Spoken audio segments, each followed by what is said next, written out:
It is tough being in Nigeria. It is extremely tough being in Nigeria. The age barrier of the toughness. So Yes. before you used to experience the toughness maybe in your 30s, then it dropped to your 20s, then it dropped to your 10s. Right now, there are children who are experiencing what it is like to be Nigerian in Have you seen the pictures of those children? 4 years old, 5 years years old, old. 2 years old. Exactly.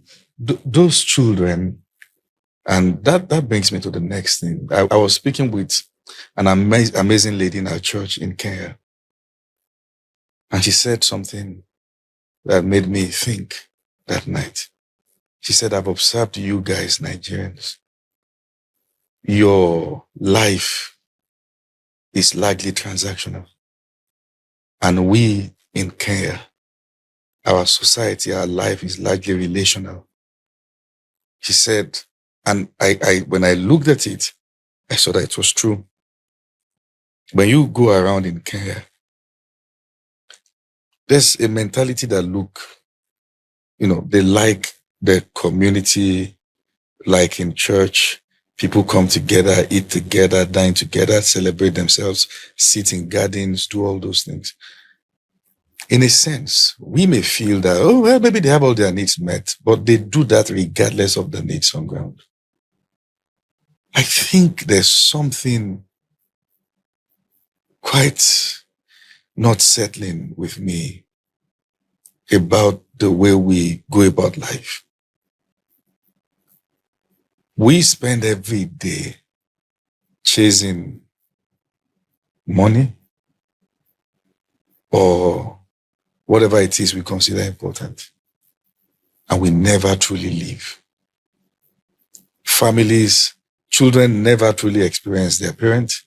Wife never truly experienced the husband. The husband never truly experienced the wife.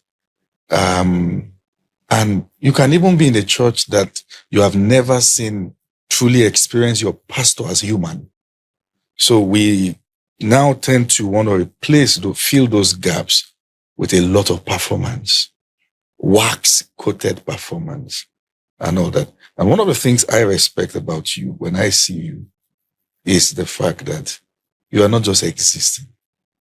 You are, and like you rightly said, experiencing. I love your bond with your children, with your wife. I love the intentionality and all that. I want us to dive into living that life that regardless of what is not there yet, at least be alive and enjoy life.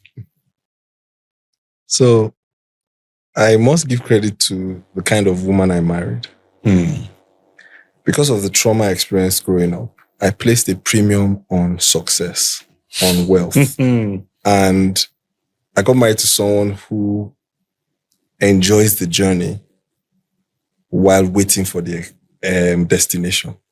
I came from, so my background is funny. Very wealthy mother from a wealthy home, father from a very poor background. So I saw the best Of the both sides. and I know the side I chose. So I have no memory of going to visit my paternal grandparents. I have so many memories of spending time with my maternal grandparents. You chose the rich side. Of course, because I am very pro-wealth because wealth gives you options. But I'm saying in anything you are pursuing, don't lose yourself. Understand the why of what you are doing. And when the cost is getting too much, what is it profiting you to gain this? I don't look anymore. Before I was looking at what I stand to gain. Now I look at what I stand to lose while trying to gain something. It changed everything for me because it now makes you say, what is the cost benefit of this? So with regard to how that people are more transactional in this part of the world, it's number one, hardship. When you have a government that does not provide things for you, you are forced to provide for yourself. True. I don't know much about the Kenyan ecosystem. You've been but there. I do know. No, I've not. I've been to Rwanda, Ethiopia. I've never actually been. But you see how Rwanda? Yes. And it's because the society actually has started working. So people don't need to put so much pressure on themselves. In this country, you provide your light, your own power. You provide your own water. You provide your own security. I feel teary while you're talking. Why do you say so? In the sense that we must, you see, and I say this as one who have been misunderstood, who have been bashed, as one who have been lied against, even by this same country. But when I look at it truly, we, regardless of what any Nigerian turn out to be, it is tough being in Nigeria. It is extremely tough being in Nigeria. The age barrier of the toughness. So Yes. before you used to experience the toughness maybe in your 30s, then it dropped to your 20s, then it dropped to your 10s. Right now, there are children who are experiencing what it is like to be Nigerian in Have you seen the pictures of those children? 4 years old, 5 years years old, old. 2 years old. Exactly. Those children were there. And this is very concerning. When that man's head was being cut out, They saw it. they can never Recover from that trauma. remain the same. Their amygdala, which is in Yes. development phase, the part of the brain that It's is responsible for flight or fight, Yes. it has been triggered permanently.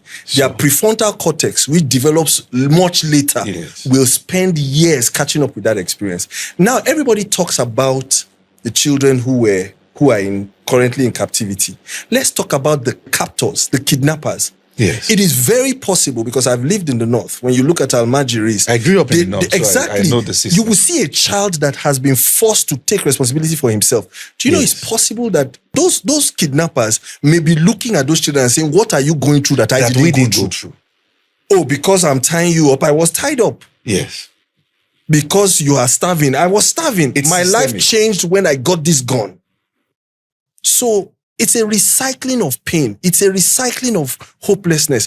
And being a Nigerian and having to go through these levels of hardship at different levels forces you to become a survivor. A person who is trying to survive is not thinking of thriving. Yeah.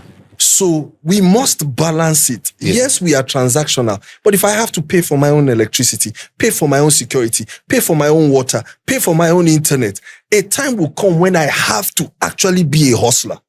And this is why everywhere Nigerians go, they intimidate the indigenes of those places because of we the have spirit such they bring in. nobody's going to do it for you. So you have to do it for yourself. So let's be gracious to ourselves as Nigerians, but let's also ask ourselves, what is the cost At of what being cost? that way? Yeah. What are we losing as a society? What is happening to our compassion? What is happening to our human connection? Because only then can we now start bringing balance and bringing healing to ourselves, first as individuals and then as a nation. And this has affected every area, because you can even be in ministry and you're just looking for when the next venue will be filled.